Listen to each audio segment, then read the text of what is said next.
좋으신 하나님 감사합니다.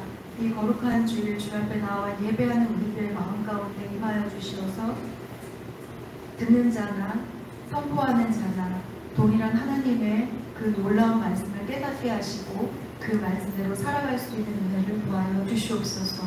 피곤한 가운데 있습니다. 덥고 지치지만 주님 주시는 새 힘으로 온전히 주님을 예배할 수 있도록 주여 도와주시옵소서. 예수님의 이름으로 기도합니다. 아멘. 여러분, 오늘 제목 혹시 나와있죠? 오늘 제목 주워보셨나 이러려고 그랬는데 딱 여기 떠있네요. 오늘 제목 이거 어디서 나온 건지 혹시 아세요? 여기 딱 난 주영 전사님이 이걸 이렇게 못할 줄 알았어요. 내 마음속에 아시죠? 저장 이건데 이거 몰라서 그냥 뭐지 디스켓 저장 표시 뭐 이런 거 한 거 아니야 또 이런 생각을 했는데 센스 있게 잘해주셨네요. 오늘 말씀은요 시편이에요. 시편 중에 제가 퀴즈 시편 중에 제일 짧은 편이 있어요. 어떤 몇 편인지 아시는 분? 그럼 제가 과자 공지. 시편 중에 제일 짧은 편. 아무도 모르세요? 114편. 땡! 이번에도 장모님입니까? 모르시는구나. 시편에서 딱 2절밖에 없어요. 117편. 117편이 딱 2절밖에 없고요. 그리고 오늘 본문이 있는 119편이 제일 길어요. 모두 176절이에요. 엄청 길죠. 근데 이게 어떻게 되어 있냐면 176절이 우리 영어로 이야기하면 알파벳 A부터 Z까지 순서대로 그렇게 해서 이게 알파벳이 히브리어 알파벳이 모두 22자거든요.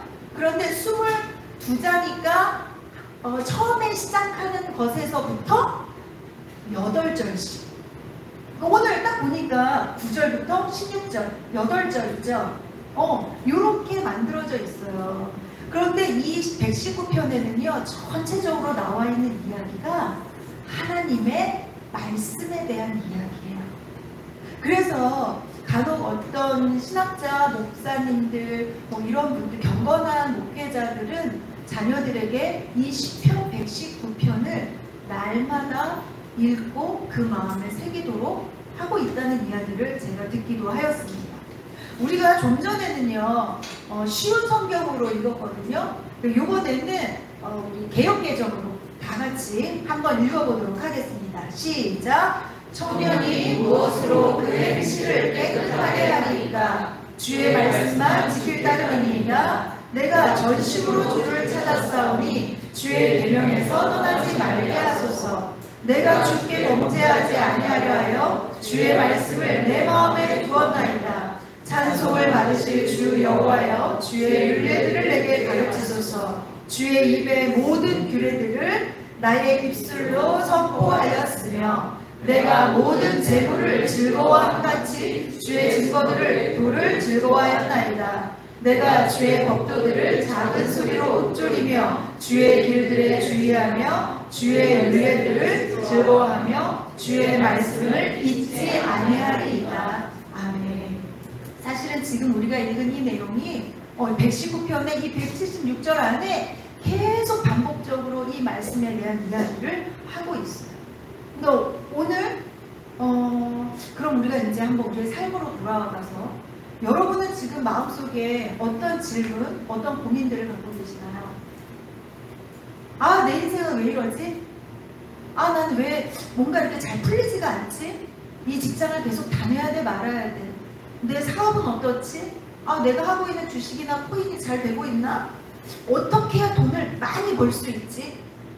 어떻게 해야 좀 편하게 살 수 있지? 어떻게 해야 공부를 잘할 수 있지?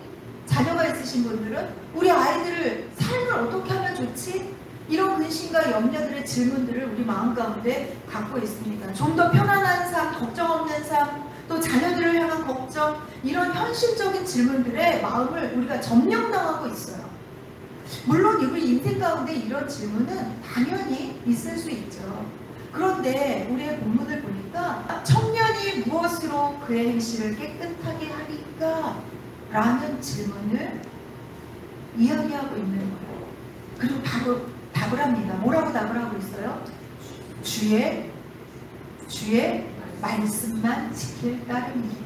오직 주의 말씀으로 우리의 행실을 깨끗하게 할 수 있다고 이야기하고 있어요. 시편 기자는 이미 답을 알고 있습니다.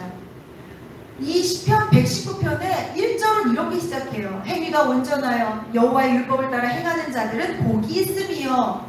벌써 시편을 시작하는 제일 초입에 이 이야기를 하고 시작을 해요. 여호와의 행위가 온전한 사람, 그는 여호와의 율법을 따라 행하는 자이며 그에게 복이 있다. 갑자기 우리 시편 1편 1절도 떠오르시죠? 이 율법에 따라 행하는 자들의 행위가 온전하다고 하였습니다. 이 소중한 진리를 지금 이렇게 질문 형식으로 해서 다시 한번 강조하는 거예요. 분명 머리로는 알지만 이것을 행하는 것은 정말 쉽지 않습니다. 미국의 심리학자이자 철학자인 윌리엄 제임스라는 사람이 이렇게 얘기했어요. 생각이 바뀌면 행동이 바뀌고, 행동이 바뀌면 습관이 바뀌고, 습관이 바뀌면 성격이 바뀌고, 성격이 바뀌면 인격이 바뀌고, 인격이 바뀌면 운명이 바뀐다 라고 이야기했어요. 그렇다면 이것을 우리가 말씀에 적용해보면 어떻습니까? 우리가 갖고 있는 생각들, 우리 안에 채워져 있는 이런 세상의 질문들보다 내가 하나님의 말씀으로 내 안을 채운다면 나는 결과적으로 하나님과 관계가 바뀌게 되어지는 거죠. 마음을 하나님의 말씀으로 채웠더니 하나님의 복을 받는 사람으로 변화된다는 것입니다. 여러분, 우리 행동이 어디에서 나온다고요? 마음에서 나와요. 우리의 생각, 우리의 마음에서 나와요. 그러면 우리는 지금 이 시대에 얼마나 수많은 말씀들의 홍수 속에 살아가고 계십니까? 이렇게 우리가 말씀을 듣고 있지만 성경을 읽기도 하고 드라마 바이블을 우리가 매일매일 지금 읽고 있어요. 그리고 유튜브에 내가 좋아하는 목사님들 찾아가서 설교를 들을 수 있어요. 또 이렇게 주일날 나와서 말씀을 듣기도 합니다. 이렇게 하나님의 말씀을 듣지만 지금 내 마음 가운데 그 말씀들이 채워져 있습니까? 짧게는 수년, 길게는 수십 년을 신앙생활을 했는데 그 기간 대비 내 마음에는 얼마나 많은 하나님의 말씀들로 채워지고 있는, 얼마나 많은 말씀들로 충만하여 있나요? 양육도 끝났고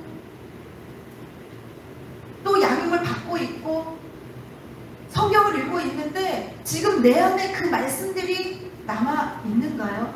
아니면 아직도 내 마음에는 현실적인 고민들, 내가 해결하고 싶은 문제들, 이 세상의 가치에 얽매여져 있는 그런 질문들로 채워져 있는 것은 아닌가요?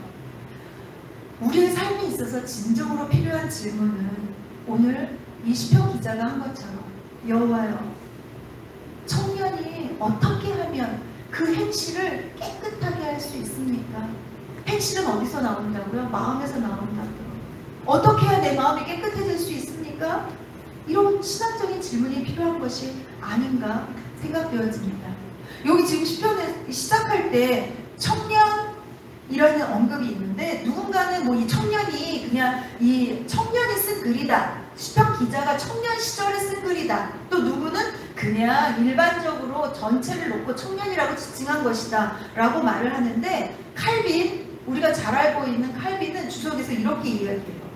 젊을 때 한시라도 빨리 하나님의 말씀에 붙잡힌 인생을 사는 것이 중요하다.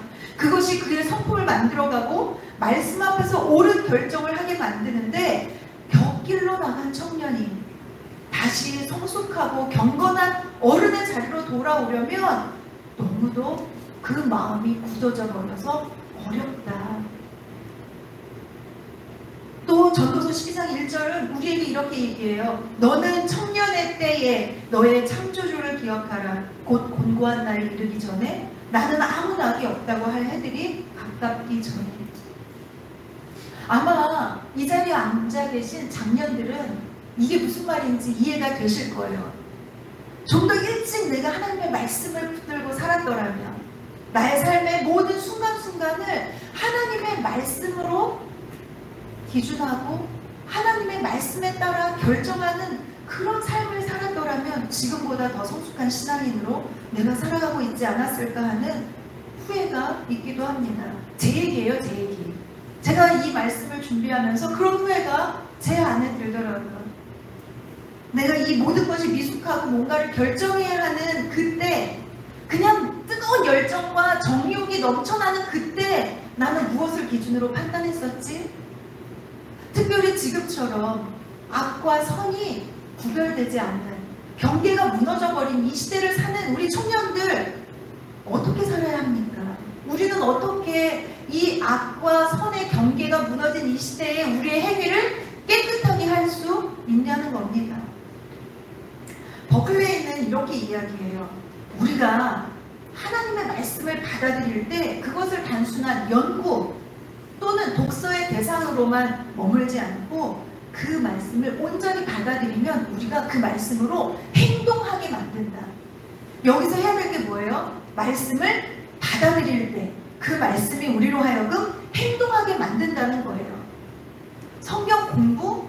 우리는 공부로 끝나서는 안 된다는 거죠.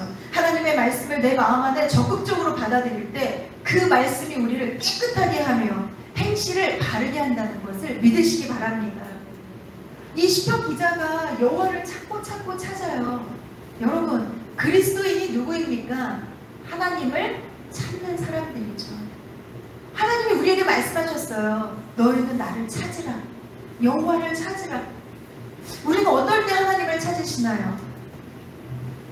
잘 나가다가 뭐가 탁 멈춰졌을 때, 내 생각대로 그 일이 진행되어지지 않을 때, 관계가 어려워질 때, 취업, 사업, 학업, 자녀, 물질, 건강, 가정, 이런 것 때문에, 이것 때문에 하나님 앞에 서고 하나님을 찾고 계시지는 않는가요? 당연히 찾아야죠. 그리스도인에게 주어진 특권 아닙니까? 부르짖으라. 내가 응답하겠고 크고 비밀한 일들을 너희에게 보이리라. 우리에게 말씀하셨잖아요.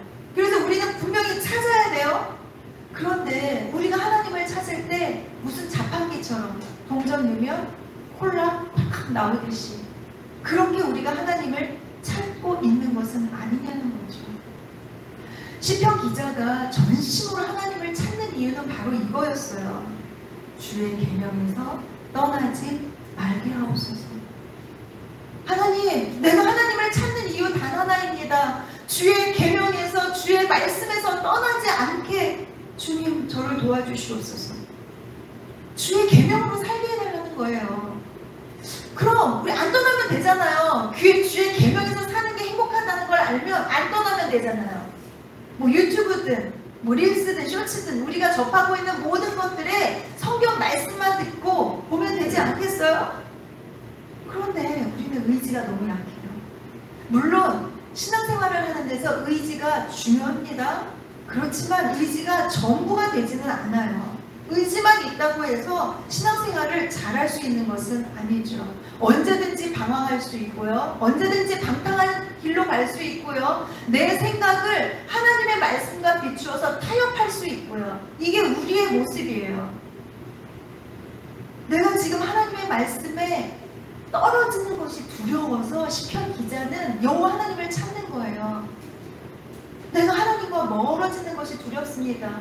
그 말씀이 내 안에 없고 내 안에 세상의 지식, 세상의 작전, 세상의 규범, 세상 것들로 가득 차여 있어서 하나님과 내가 헤어져 있음에도 불구하고 내가 하나님과 떨어져 있는 것조차도 깨닫지 못하게 될까봐 너무 두렵습니다. 내가 하나님을 찾으니 그 계명에서 살게 하여 주시옵소서. 이 이야기를 하는 거죠. 말씀을 떠나면 어떻게 될까요? 우리가 말씀을 떠나면 우리 안에 제일 먼저 오는 게 있어요. 죄예요. 죄가 우리 안에 들어와요. 아니, 이미 우리 안에 살고 있는 이 죄된 본성이 이제 꾸물꾸물 올라와요. 우리가 말씀으로 우리를 닦을 아까 우리 뭐라 그랬죠? 청년의 행실을 무엇으로 깨끗하게 한다고요? 오직 말씀뿐이라고 이야기하는데 그 말씀이 사라지고 나니까 내 안에 있는 이 죄된 모습들을 깨끗하게 정화할 수 있는 것이 아무것도 없어요. 내가 깨달을 것도 없고요. 어떤 기준도 없어요. 다 멀어져 버린 거죠. 제가 이 본문을 이렇게 준비하다가 이런 생각을 했어요. 아, 하나님의 말씀은 CCTV 같다. CCTV가 사실 우리가 평소에는 잘 몰라요. 우리를 지켜보고 있는지 지켜보고 있지 않은지 잘 느끼지 못해요. 그런데 우리가 잘못된 일이 생겼을 때 어떡합니까? 경찰서에서 그 문제가 일어난 장소에 CCTV, 차량용 CCTV든 아니면 어디 거리마다 있는 CCTV든 편의점 거든 그거를 찾아서 그 문제가 원인이 무엇인지 어디서부터 시작된 것인지 범인을 찾기도 하고요. 그걸로 많은 일들을 해결을 합니다. 하나님의 말씀은요, 평소에 우리 안에 넘쳐나고 우리 안에 가만히 함께 있을 때 우리가 느끼지 못해도 우리를 지켜줘요. 그리고 우리의 문제가 생겼을 때 그 말씀이 우리를 깨끗하게 다시 정화시켜주는 거룩한 말씀이라는 그런 마음이 들었습니다. 그래서 우리는 더욱더 하나님의 말씀을 마음에 두고 작정하고 그 말씀을 마음에 받아들이려고 힘써서 그 말씀을 존중해야 하는 것입니다. 사단은 말씀이 마음에 들어오지 못하도록 막아요. 그래서 마음에 이 뿌려진 말씀을 빼앗아가 버리기도 하고 마음의 토양에서 자라지 못하게 하기도 하고 시들어 버리기도 만들어요. 그런데 우리가 민감하지 못하고 하나님의 말씀에 대해서 우리가 가까이 하지 않으면 지금 내 상태가 어떤지 전혀 구분을 할 수 없다는 거죠. 또 한편으로는 착하고 좋은 마음으로 말씀을 지켜서 인내함으로 결실하는 사람도 있습니다. 다윗은 이렇게 고백했어요. 사람의 행사로 논하면 나는 주의 입술의 말씀을 따라 스스로 삼가서 포악한 자의 길을 가지 아니하였다고 이야기해요. 말씀을 따르면, 말씀을 내 안에 두고 말씀을 존중하면 옳은 길을 선택할 수 있는 힘이 우리에게 생깁니다. 그 말씀이 우리 안에 풍성하면 하나님을 찬양하게 됩니다. 골로새서 3장 16절에 이렇게 말하고 있어요. 그리스도의 말씀이 너희 속에 풍성히 거하여 모든 지혜로 피차 가르치며 권면하고 시와 찬송과 신령한 노래를 부르며 감사하는 마음으로 하나님을 찬양한다고 해요. 어떨 때요? 그리스도의 말씀이 우리 안에 풍성히 거하면, 그 말씀이 우리 안에 거할 때 우리가 하나님을 찬양하게 되는 거죠. 여러분, 우리 이거 한번 같이 읽어볼까요? 시작. 태초에 말씀이 계시니라. 이 말씀이 하나님과 함께 계셨으니 이 말씀은 곧 하나님이시라. 말씀이 육신이 되어 우리 가운데 거하심에 우리가 그의 영광을 보니 아버지의 독생자의 영광이요 은혜와 진리가 충만하더라. 지금 1절과 14절에서 우리에게 이렇게 이야기하세요. 말씀이 하나님이야. 말씀이신 하나님이 우리의 죄를 사하시려고 육신을 입고 이 땅에 오셨어. 그 말씀을, 그 여호와를 우리가 찬양하지 않을 수 있겠습니까? 그 말씀으로 우리에게 어떠한 일을 하셨는지 우리가 알고 있는데, 그래서 시편 기자는 이야기해요. 말씀을 가르쳐주세요. 하나님 말씀을 저에게 가르쳐주세요. 도무지 말씀을 알지 못하니까 기도를 하지 못해요. 기도 시간에, 우리 중보기도 예배 전에 있죠? 그 시간에 사실 기도 시간이 1분, 2분도 안 돼요. 그런데 하나님 한마디 하고 나면 더 이상 말할 게 없어. 왜 없을까요? 왜 우리가 하나님 앞에 구할 수 있는 복음의 언어가 더 이상 우리 입에 남아있지 않을까요? 말씀을 몰라서 그래요.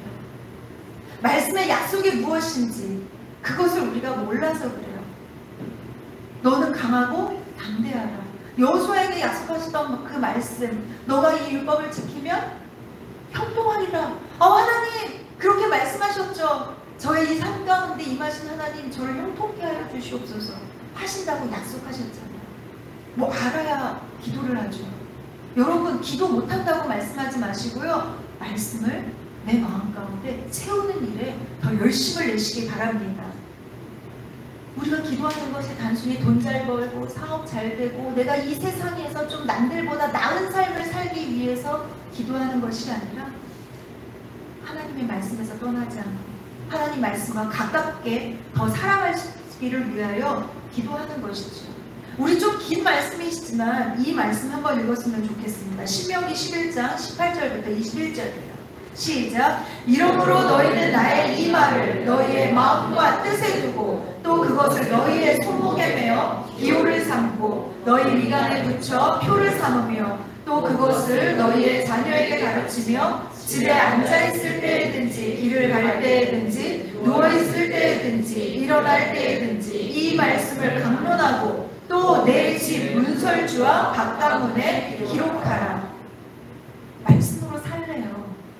어느 곳을 가든 무엇을 하든 집에 있던 거리에 나가든 그 말씀을 새기고 그 말씀을 선포하며 살래요. 그리하면 같이 읽을까요? 그리하면 여호와께서 너희 조상들에게 주리라고 맹세하신 땅에서 너희의 날과 너희 자녀의 날이 많아서 하늘이 땅을 걷는 날과 같으리라. 아멘. 우리가 말씀으로 그렇게 살았더니 하나님이 주시는 결론은 이거예요. 너희가 내 안에서 이렇게 복을 누리고 살게 될 거야. 이 사실을 믿는다면 우리가 말씀을 소홀하게 할 수 있습니까? 말씀 없이 신앙생활이 가능하다고 생각하십니까? 말씀을 내 삶 구석구석에 채워 넣을 때 이 21절과 같은 이 하늘의 복이 우리에게 임한다는 이 사실을 믿으시기 바랍니다. 이 사실이 단순히 이스라엘 백성에게만 있는 것이 아니에요. 여러분, 우리 지난주에 성경 퀴즈 대회에서 오늘 막 시상했는데 여호수아가 여리고성을 무너뜨릴 때 하나님께서 행진에 이 대열을 세우고 그리고 하루에 몇 바퀴? 한 바퀴. 마지막 날은 몇째 날? 일곱째 날 몇 바퀴? 7바퀴. 이 돌으라고 하나님께서 말씀하셨어요. 그런데 이거를 돌되 너희가 해야 할 것이 있어요. 반드시 지켜야 할 것. 그게 뭘까요? 뭐 해야지 마라? 말하지. 어떠한 소리도 내지 말라는 거예요. 사실 이 이야기를 들었을 때 여호수아가 하라고 해서 하지만 그 마음에 무슨 생각이 들까요? 이렇게 해서 무너지겠어? 여호수아가 하나님께 잘못 들은 거 아니야? 아니 어떻게 이런 방법이 가능하다고 생각하는 거지? 이거 무너질 때 잘못하면 우리도 죽는 거 아니야? 아 이거 어떡하지? 이거 별의별 생각을 다 했을 거예요. 그런데 그럼에도 불구하고 그 말씀에 순종한 이스라엘 백성들은 기적을 봤어요. 여리고성이 무너질 때 백성들은 아무도 다친 사람 없이 그 성이, 그 큰 성이 안으로 다 고스란히 무너진 거예요. 그래서 이스라엘 백성은 그 누구도 해를 입지 않았어요. 말씀에 순종할 것 뿐이에요. 그리고 이 일들이 소문에 소문, 꼬리에 꼬리를 물고 가나안에 퍼지게 됩니다. 이 놀라운 역사의 시작이, 이 기적의 시작이 어디에서 시작된 걸까요? 방금 읽은 신명기의 말씀처럼 하나님의 율법을 마음에 담고 약속을 믿고 따라갈 때 그 말씀에 순종함이 이 기적을 보게 만든 것입니다. 이건 비단 이스라엘 백성만의 것이 아니에요. 지금 이 자리에 앉아있는 저와 여러분에게도 하나님의 이 놀라운 기적은 지금 일어나고 있다는 사실을 믿으시기 바랍니다. 그런데 내 마음 가운데 무엇으로 채워져 나아가야 한다고요? 우리 14절을 한번 보면 내가 모든 재물을 즐거워함 같이 주의 증거들의 도를 즐거워하였나이다 라고 이야기해요. 여러분, 하나님의 말씀과 재물을 비교하는 구절들이 같이 연결해서 이야기하는 구절들이 이 119편에 아주 많이 나와 있어요. 72절에 주의 법이 금보다 낫다. 112절에 주의 말씀은 나의 기업. 162절에 탈취물을 얻은 것처럼 하나님의 말씀과 재물을 비교해요. 왜? 사람들이 재물을 너무 사랑하고 모든 초점이 거기에 맞춰져 있거든요. 그런데 시편에서는 말씀은 그 이상이야. 너희들이 생각하는 그 즐거움 비교할 수 없어. 여기서 나오는 즐거움은요, 그냥 아 기뻐, 아 즐거워 이런 기쁨과 즐거움이 아니에요. 막 폭죽 터지고 빵빠레 울고 뭐죠? 갖은 기쁨과 환희와 이것이 넘쳐나는 축제와 같은 그 즐거움이에요. 그 즐거움, 재물과도 비교할 수 없는 그 즐거움이 이 말씀 가운데 있다는 것입니다. 우리는 언제 그 즐거움을 느끼는가요? 와, 딱 넣어놨더니 5배 뛰었어. 와, 진짜 즐거워. 이거 축제야. 이런 마음. 와, 내 스펙이 이제는 누구에게 비교할 정도로 높아졌어. 아, 나 이제 어디 가서 겨뤄볼 만해. 이럴 때 느껴지는 내 마음에, 과연 여러분 이 세상의 기준과 가치에 맞춰가고 이것이 우리에게 정말 즐거움 전부일까요? 이러면 끝인가요? 아니요. 5배 불어난 사람은 10배를 기대해요. 스펙을 쌓은 사람은 더 높은 스펙, 누구하고도 비교해서 부족하지 않은 것을 요구해요. 집이 점점 커지기를 원해요. 자동차의 배기량이 더 커지기를 원하는 마음들이 우리 안에 있어요. 그러면 여러분, 우리가 진짜 원하는 것은 무엇인가요? 하나님의 은혜 안에서 번성하는 것인가요? 아니면 세상의 가치와 기준에 맞춰서 번성하는 것인가요? 하나님을 향하여 부욕해 되는 건가요? 아니면 내 욕심을 채워서 부욕해 되는 건가요? 우리 안에 있어야 할 질문들, 고민들은 바로 이런 것이어야 합니다. 경건한 신학자 프랑크 교수는 이렇게 얘기했어요.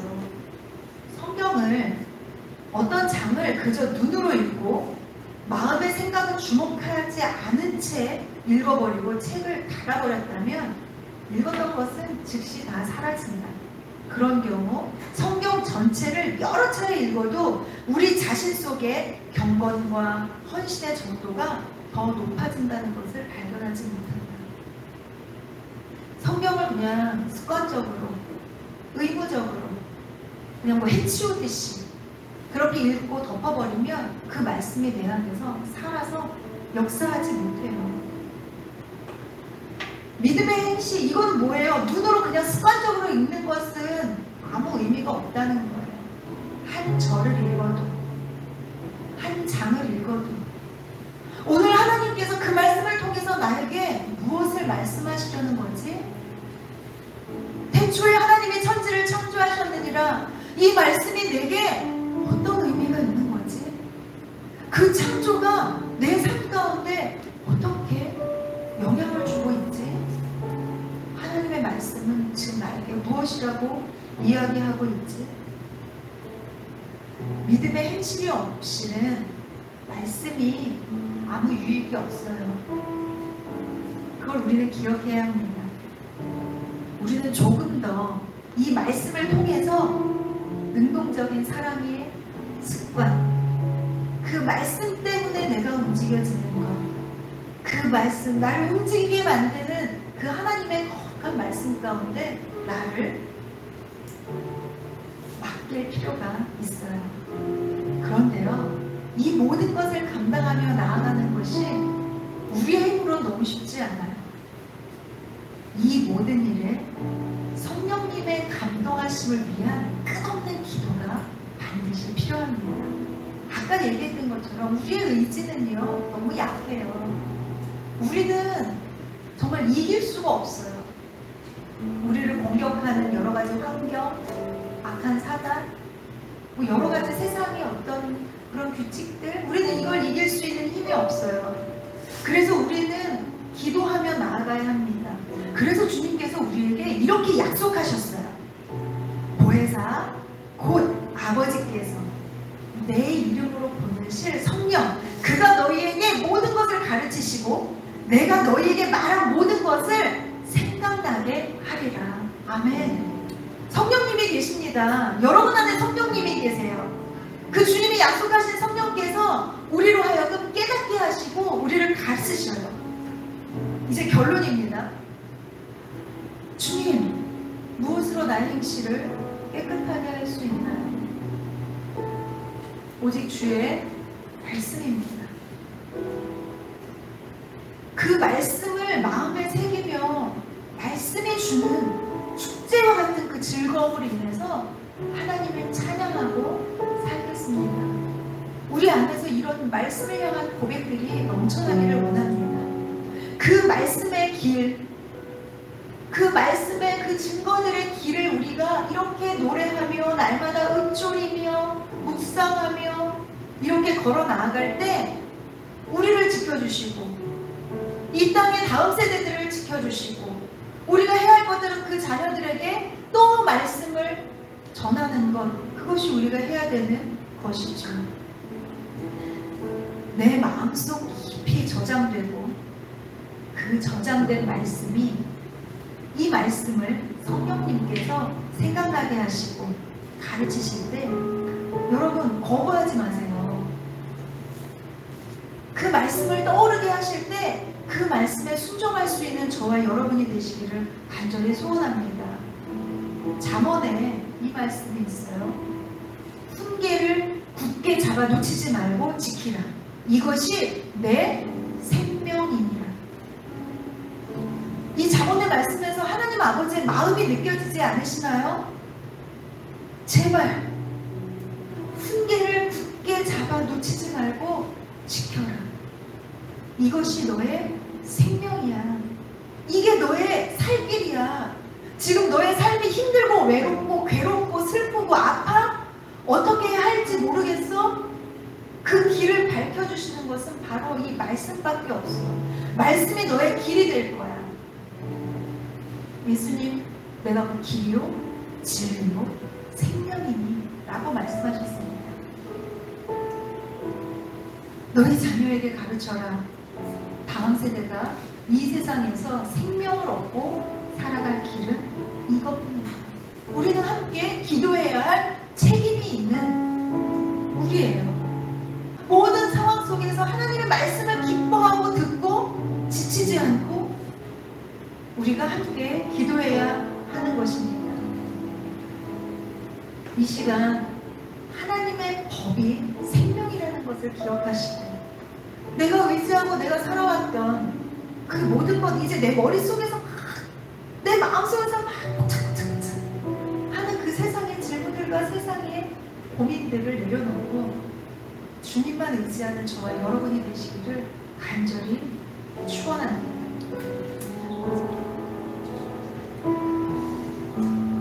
이제는 육신을 입고 이 땅에 오신 참 하나님이신 예수 그리스도의 은혜와 온 땅에 충만하신 하나님의 사랑과 말씀을 비추사 우리를 깨닫게 하시는 성령님의 역사하심이 이제 하나님의 말씀을 묵상하며 선포하며 또 그 말씀대로 살기를 작정하는 성도들과 선교지에서 생명의 말씀을 증거하며 그 길을 가고 있는 선교사들과 모든 교회와 이 나라와 이 민족 가운데 함께 있을지어다.